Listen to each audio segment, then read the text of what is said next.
All right, well, let's get started.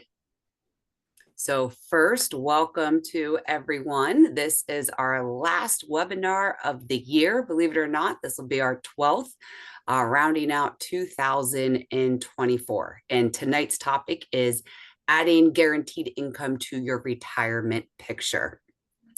So before we get started, just our disclosures up and just go through a little of the housekeeping items, that you can ask questions using the Q&A or the chat feature, and I will keep my eye on that and try to answer during or at the end. And then also, the webinar is being recorded. So if you miss anything or have to leave early, you can always go to our website and be able to see the recording. So if most of you, if you've joined us earlier this year, you've probably seen me at one of the other webinars or heard me present, but I will be the presenter tonight, Michelle Boyce with Rosenzweig Financial Services. A little bit about me there, on the screen. I just celebrated a few months back, 3 years of being with Rosenzweig and with Mickey and Stuart. So I've had the pleasure of meeting a lot of the clients to this point, and some of you maybe I have not. But my areas of strength are retirement planning, which is what we're going to talk about tonight, estate planning with some charitable aspects. And what I like to say is my superpower at this is take really complex issues and put them into simple terms, right? So that they're easier to understand. So let's kick off with an analogy, right? So I've got a beautiful mountain here on the screen, and we're going to talk about climbing a mountain. And, earlier I said tonight's about adding guaranteed income. And you might be thinking, what does climbing a mountain have to do with anything about retirement or money in general? Right. But it's a really good analogy if you sit back and think about it. So if you would go out and ask someone, they're going to climb a mountain, they're ready, they decide that's their goal, they're going to train for it, they're going to pack, they're going to do everything they need to do. You're going to say, well, ultimately, what's that goal? And 99% of the people are going to say, well, to get to the top, right? It's kind of common sense. I'm going to climb the mountain, get to the top. But the reality is, once you get to the top, you can't live there, right? Especially if it's a very high mountain. You've only brought enough food and water to last you to get up, right? And there's no way that you can make home there. So I would say the real goal of the mountain is to get back down. Okay, so what does this have to do with retirement? Well, the reality is climbing the first half of the mountain here, this green line, that's your working years. That's why you're accumulating your assets so that you can get to that top of the mountain, which is retirement. But I say that's halftime, because now you have to get through retirement, and that's a lot more dangerous, where you have a lot more potential factors that could make it so that you outlive your money or you run out of money, right? And it's the same thing actually with climbing a mountain. If it's a lot more dangerous on the way down, I don't know this from personal experience, but what we've been told, it's a lot more dangerous on the descent down, and that's where a lot of more people get injured and a lot more even pass away. So we're going to talk about ways to be able to make that descent down the mountain tonight less dangerous. Okay. So what makes those things dangerous, right? What factors go into the descent that say, okay, puts pressure on your money? Well, there's several up here on the screen, right? From taxation, something that affects all of us, right? The interest rate environment. What interest rate environment are you in during retirement? Are you in a high interest rate environment, a low interest rate environment? Your housing needs could change. A big one there at the bottom of the screen, healthcare cost, lifestyle. There's so many different things that could go into making an impact on your retirement as you descend down that mountain. But we're really going to concentrate on three main ones tonight. All right. One of them being inflation, which is a hot topic, especially the last 2 years, that we've all felt the inflation at the cash register, especially at the grocery store. What we like to call sequence of returns and market volatility risk, and longevity.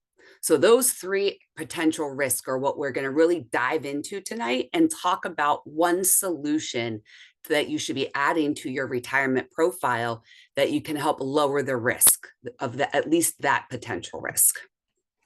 So we're going to kick it off with longevity, right? So longevity basically just means, what is your life expectancy? How long are you going to live?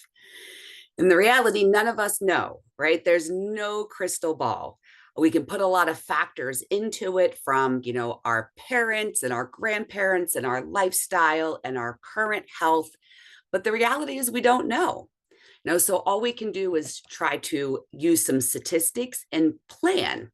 But what everyone knows is that for the most, life expectancy is getting longer. People are living longer due to the enhancements in medicine. So this just shows two different points in time, right? So this shows a 65-year-old in 2017, right?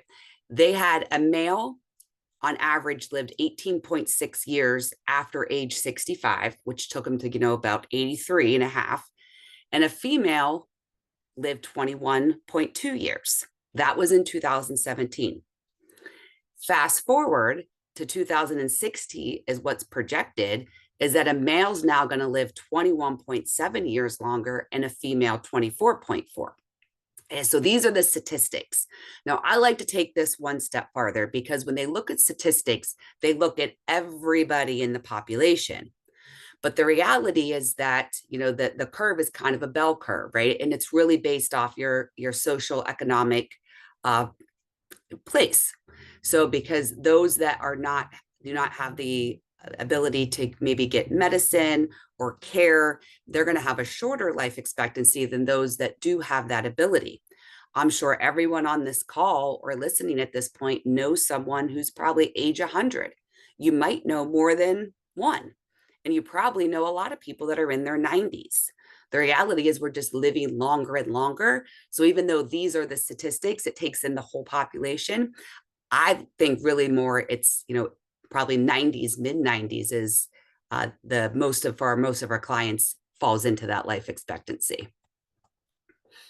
So I thought this was an interesting statistic here. And this is, really goes into when we're talking about the planning. Like I said, nobody has that crystal ball.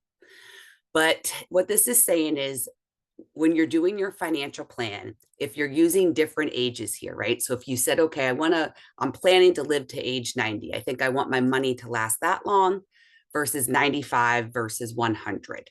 And then it goes in to say, what is the percentage chance of dying before your longevity, right? Which means that you didn't spend as much money as you could have because you were worried about living longer versus who hit it 100% accuracy. And then what's the chance of living beyond your longevity? So for example, you only plan to live to age 90, my apologies, to 90, but there's a 42% chance that you're going to live past that age. And then now you're out of money. Versus if you are age 95, you have a 19% chance of living past that. And then as we get out to age 100, it's down to 5%, right? I think the statistic that jumps out the most is the accurate, right? The accuracy here, very, very low single digits. And again, it's because there's no crystal ball. But when we're planning with individuals, we usually are looking to at least age 95 or 100 because we don't want that larger than 20% chance that someone outlives their money. I would write that to be a 0% chance, which we can do with some of the other planning. So that was longevity, right? So the next topic and the next potential risk is going into market volatility and sequence of returns risk. So a term of sequence of returns risk you may or may not have heard before, right? But we're going to dig into it tonight. So at the end of this call, you have a real understanding of what that is. And in the most simplest terms, it's an unfavorable order of returns during retirement. Okay. So the reality is if you're retiring today, and I'm just going to use round numbers here, and you're 70 years old, right? And you live for another 20 years. So you live from 70 to 90. During that period of time, you are going to be invested in the market and you're going to have ups and downs of the market, right? That is your sequence of returns risk. You have that same sequence of returns risk before you turned age 70 while you were accumulating, where the market's going up and down, but it really doesn't affect you until you start taking money out of your portfolios. That's when the sequence of returns risk really can have a negative impact overall. And it's for this last point, is that you can potentially lock in those losses. So let's kind of look at an example of what this means. So right here, we have starting value of $1 million. So let's say someone has $1 million and they're going to withdraw, their need is for their expenses, $100,000 a year of income off that portfolio. So what you see on the screen here is the actual returns of the S&P from 2012 to 2021 there. Over that period of time, the S&P averaged 14.84%. Okay, an average. If we remember back to middle school, what an average is that you take all those numbers, you add them up, and you divide them by the total amount, right? Which is how we get that 14.8. So you would think, everyone that is invested in that period of time, right? If they got that same 14.8 rate of return, would have the same value. But they don't, because it goes back to that, what's the sequence that you get those returns? So in this example, they start with $1 million, they pull out $100,000 a year over that period of time, and they still have a little less than 1.5 million at the end of the period. I would call that a favorable sequence of returns, right? They would probably not be very unhappy with those results. Now let's look at the opposite, though, that this person starts with the same $1 million, they need the same 100,000 of income, and they earn the same 14.8%. Right? But their sequence of returns, they had 2 negative years at the beginning versus having them in the middle. And the impact that has at the end is that account values 838,000 versus 1.5. So that's, a $660,000 difference there. But they earn the same exact rate of return over that period of time, average. Okay, so sit there and think about that. Now, let's take it the opposite way. You have those unfavorable returns at the end, and you have those really good returns at the beginning. So that account really grows at the beginning, and then you lose some at the end. And then now the account's $2 million. So $500,000 more than the first example. So we had a high of over 2 million and a low of 838,000. But the same rate of return, the same average rate of return. So this is where I like to add my favorite line, that math isn't money and money isn't math, right? And we can't use the same principles that we always do in math and apply it to money, because the reality is that it's not how it works. So how can we eliminate, some of the sequence of returns risk? Well, we'll cover that later, right? So now we're going to go into inflation, another, eroding factor. So inflation, I don't really have to explain it. We all know what it is. It's that silent, what I would call the silent killer, right? Because you're not writing a check out every year on April 15th to the IRS for inflation, but it's something we feel every time we go and buy something. And this chart shows the inflation factor on all ages versus those that get into retirement. And you see in a lot of areas, they're kind of similar. And sometimes they drop off, like things like transportation. But there's 2 areas that really increase, and one especially when you get into retirement. Housing increases, right? Because you maybe need to downsize and buy a new house, or you need to be able to make adjustments and improvements to the house for your living conditions. But then healthcare, right? Your cost of healthcare. And this isn't even taken into consideration if you need like a long-term care in the future. But for most individuals, they work for a company, for a long period of their life, and their employer's putting a significant amount of paying the premium on their health insurance. And then they get to 65, and then now they have to, pay, they're on Medicare, they have to get their supplements. Maybe they have deductibles, their co-pays, a lot more doctor's visits. So healthcare can really be something that puts an added pressure onto your retirement income. And it's not something that you can adjust, right? You need the healthcare, so you have to keep up with those increasing prices. Prescriptions, for example, drug care. So something that we need to help build into plans so that individuals can help offset those inflation factors. Diving a little deeper into that. So what this shows is that what the overall inflation has been from 1999 to 2001.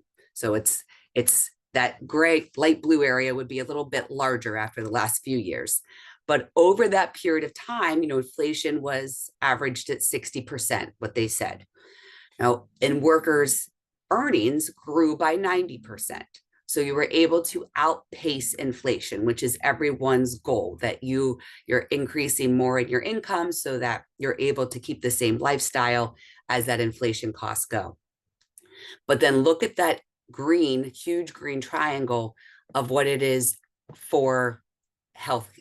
And that is on insurance premiums and deductibles, right? So a 284% increase on that, which obviously that has a dramatic effect from what health insurance cost back in 1999 to where it is today.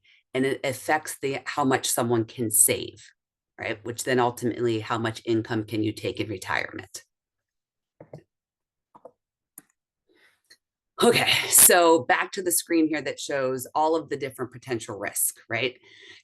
We talked mostly about longevity, sequence of returns risk, and inflation, right? But now let's talk about a way that we can help offset some of those. And if you are on the call and listening and you've got questions about some of the other, and sorry, didn't spit that out very well. Some of those might be a larger concern for maybe one individual than another, right? Everyone has a unique circumstance, which all should be taken into when you're working with a professional to help create a financial plan for you. All right. So adding guarantees to help offset some of that risk, right? So the next part we're going to talk about is how can we adjust a portion of your retirement income portfolio so that you can add guarantees into that. And by guarantee, I mean a guaranteed income stream. And then what are the rippling effects of that? And how does that help reduce sequence of returns risk, reduce your inflation risk, reduce your longevity risk, so that I can prove that to you using economics? Because I can say that, but how does that really, you need to see how that really impacts your overall plan. So this is another example of the sequence of returns risk, but this dives a little bit deeper than what we showed before. So this is two individuals, Jane's on the left and John's on the right. Okay, so Jane starts with a $500,000 portfolio, and she's taking what we call the safe withdrawal rate off that portfolio, which is a 4% guarantee. That is an economic principle that says if you take 4%, off of your overall asset value, you should be able to never have to worry about outliving your money, because that's going to be a low enough withdrawal rate that you're to live the ups and downs of the portfolio. So let's look at how that works for Jane. So she has that $500,000, right? She takes, 4% out. So she takes 20,000 out that year. Her portfolio, though, earns 31% that year. So even though she took out 20,000, she ends the year at 623. She has 3 great years as she starts investing here, and her $500,000 has grown to 927, and she's taken out over 60,000 of income. Then she hits a down market, but she's also, you see the income's inflating. So we're increasing that each year to be able to help keep pace with inflation. So at the end of that 25-year period, Jane's $500,000 that she started with is now worth a little over $2 million, and it provided her with an income stream throughout retirement. Right? So Jane is pretty happy. But now let's look at John. And John happens to be Jane's twin brother. Okay. John starts with the same $500,000. He's going to follow the same strategy as his sister. Okay. It worked for her. It should work for me. But what we've done on John's is he has the same average rate of return. But what we did was we flipped the returns. So you can see how Jane earned 31% in year one. John earned that in year 25. Where Jane earned negative 17 in year 25, John earned it in year one. So he starts with his $500,000. He takes out 20,000, and then he loses. The market's down 17% that year. So he went from $500,000 to the end of the year less than 400, but only got to enjoy 20,000. So that goes to the point earlier where I said you lock in your losses. He's locked in that loss of that 20,000 and that negative 17, right? In this example, now he has another bad year right after that, a negative 29%. So now his $500,000 has been cut in half over 2 years, and he's only taken $40,000 of income out. So at what point do you think the panic sets in? John is getting worried because John is feeling healthy and he knows he's got longevity on his side, but his portfolio just went in half. Now he had a couple good years after that, right? So he got it back to 336. But then as he keeps moving forward, because he needs to take that income out, even though he's having positive returns, John runs out of money at year 25. On the one side, Jane has over 2 million. On the other side, John has run out of money, but they had the exact average rate of returns. So John has what we call an unfavorable sequence of returns risk. And this is where you can add guaranteed income to help offset so that you can still have income in a down market. So Monte Carlo simulation and sequence of returns risk really go hand in hand. So if you've never heard of a Monte Carlo, simply explained is that it is an economic principle that takes 1,000 randomly generated periods of time in the market and runs different trials on it based on the input that you put in.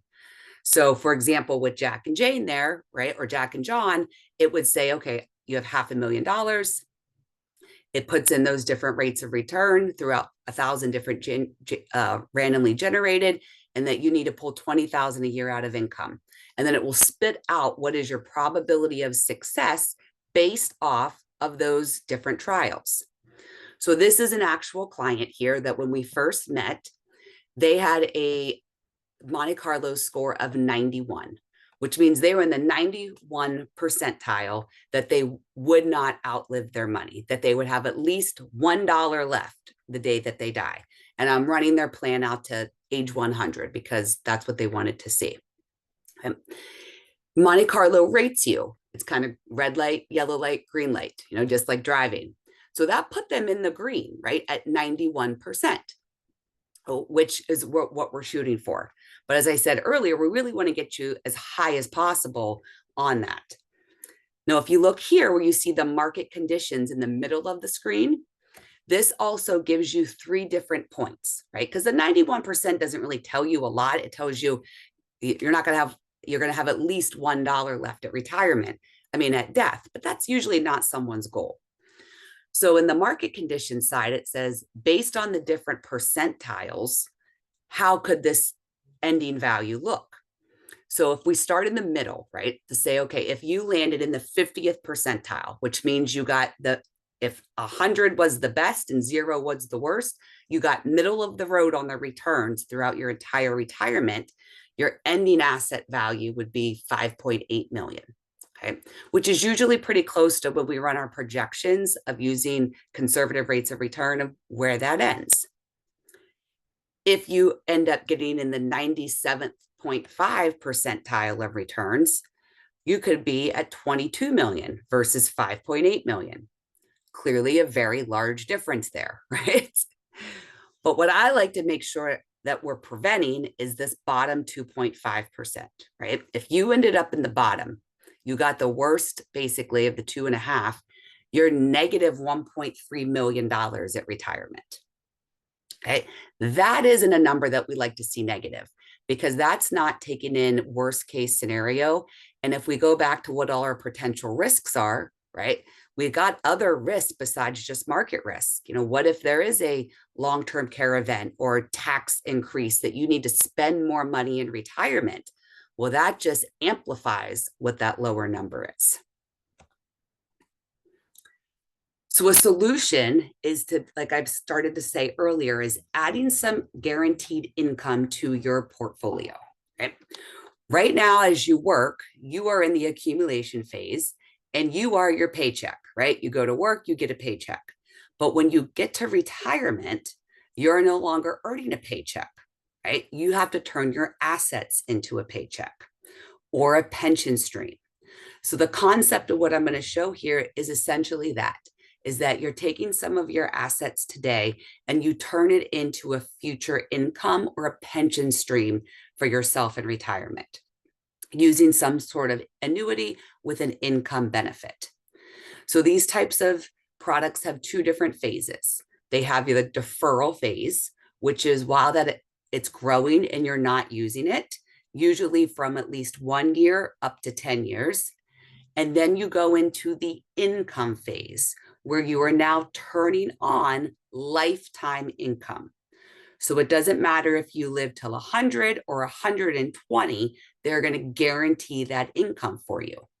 And in certain ones, it can also be joint income, which is really recommended, especially if there's a age difference in spouses, because there's already a high probability that the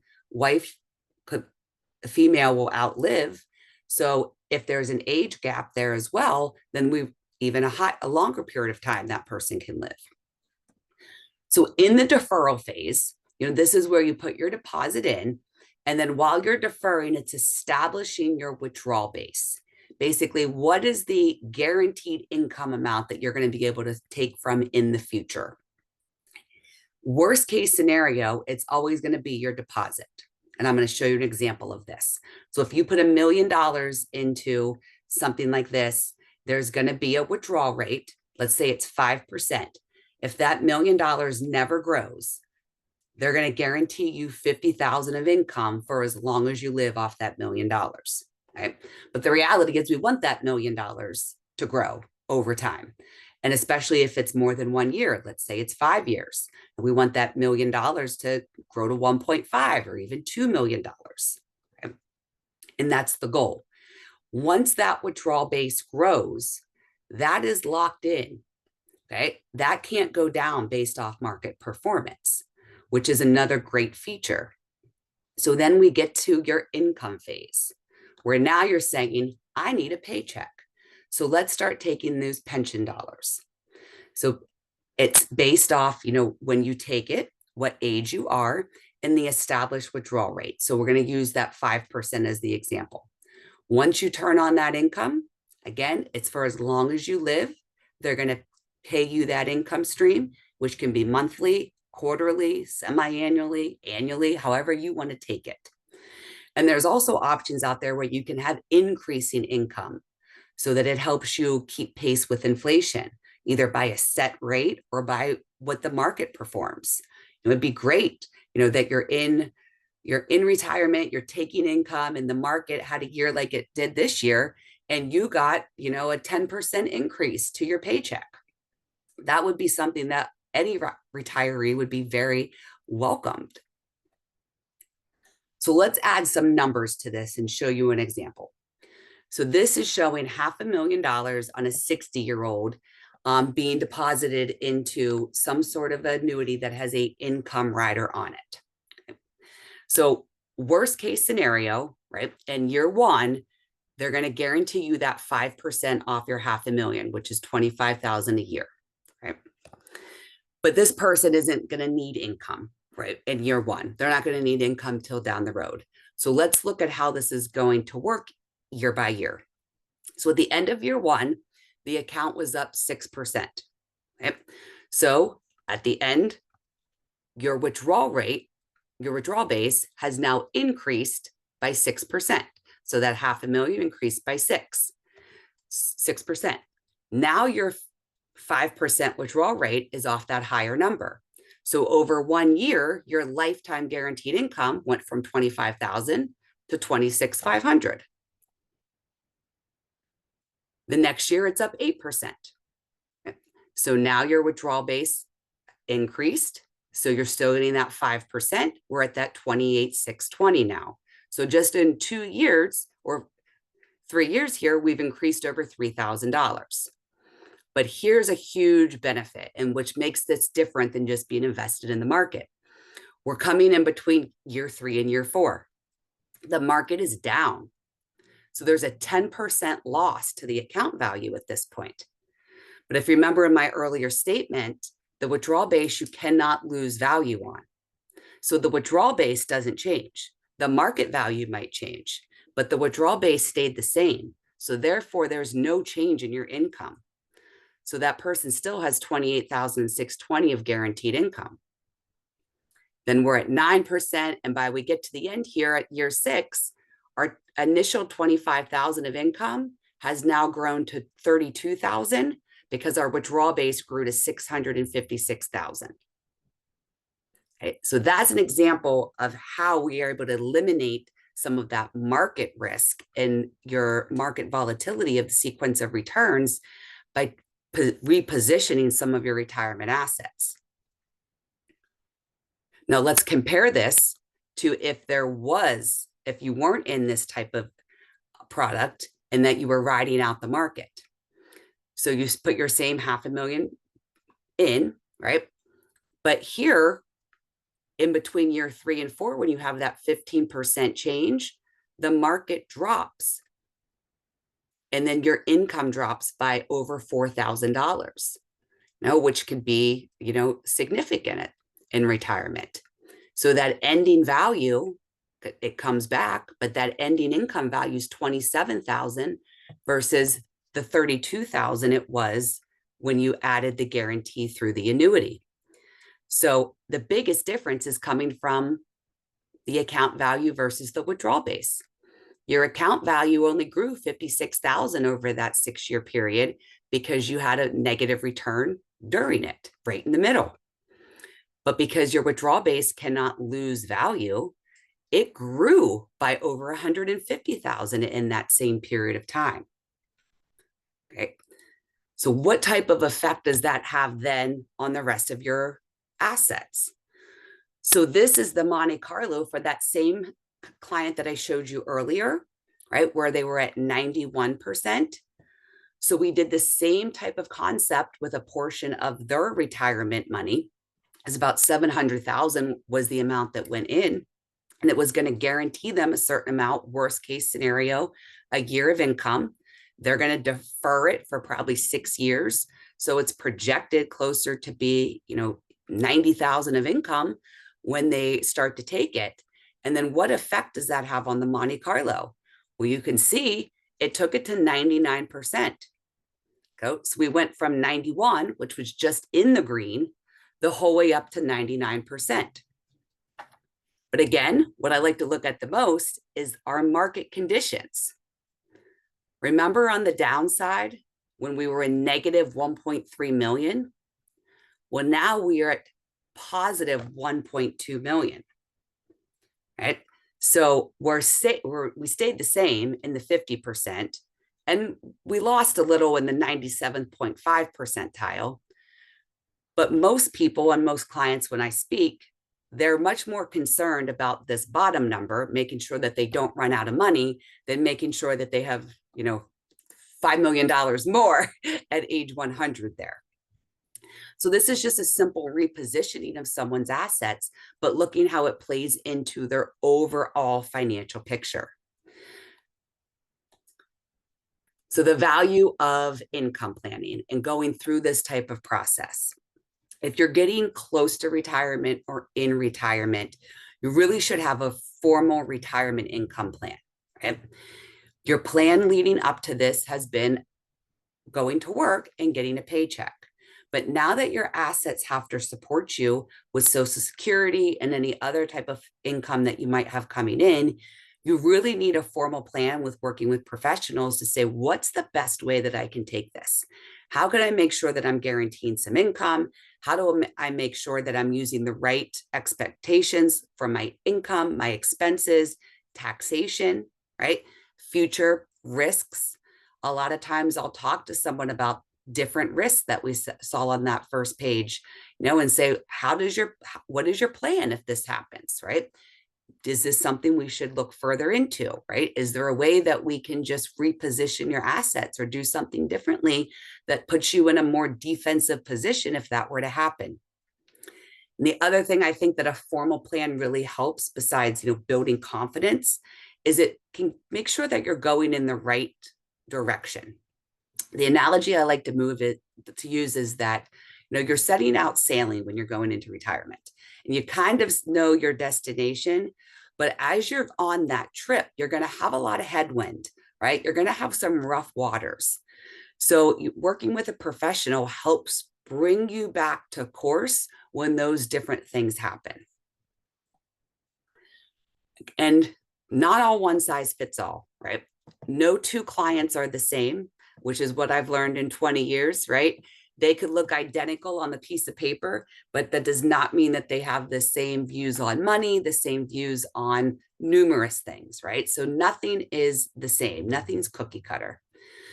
So what we go through a process is that we gather the key information, right? So we ask a lot of different questions, we gather different financial information, but we really want to understand what your plan is. What do you want to achieve throughout your retirement? What is important to you? What is not important to you? There's no point in building a plan that doesn't line up with who you are and what you want to have happen. Then we go through a performance analysis of those needs and goals, which I like to call your base facts, right?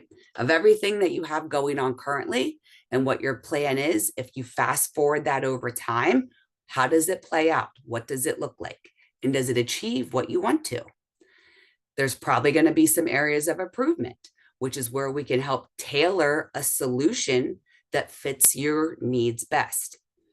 And then we go into, after the initial process, that monitor and maintain, right? Like I said, you're going to have those headwinds. So we got to make sure that we're monitoring the plan so that we can maintain the correct course to get you to the desired destination. And that is everything I have for this evening. All right. So if there's any questions on anything we covered, please pop that into the chat or the Q&A right now. I'll give you everyone a minute to see if they have any questions.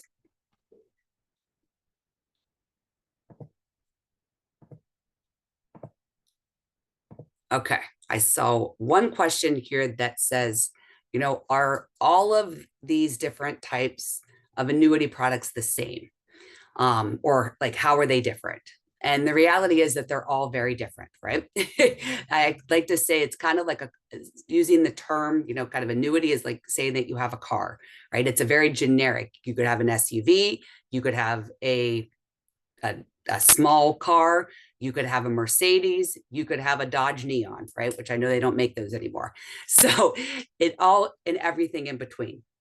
So it really, everything, all different annuities are created differently, right? We always want to make sure we're finding what fits your needs the best and lines up with your different investment style, what you want to achieve, how long you want to take income for, how quickly you want to take income. Okay? All sorts of variables go into it. It's our job then to come to you and bring what we feel is the best fit and show you different options. Okay, well, I don't see any other questions. So I just want to thank you all for coming tonight, taking time. I know it's a very busy season with the holidays. We'll have this up online, and we will be starting still be doing webinars in 2025, but doing them a little bit differently. But we hope you always take advantage of what we have on the website. Have a great evening and happy holidays, everyone.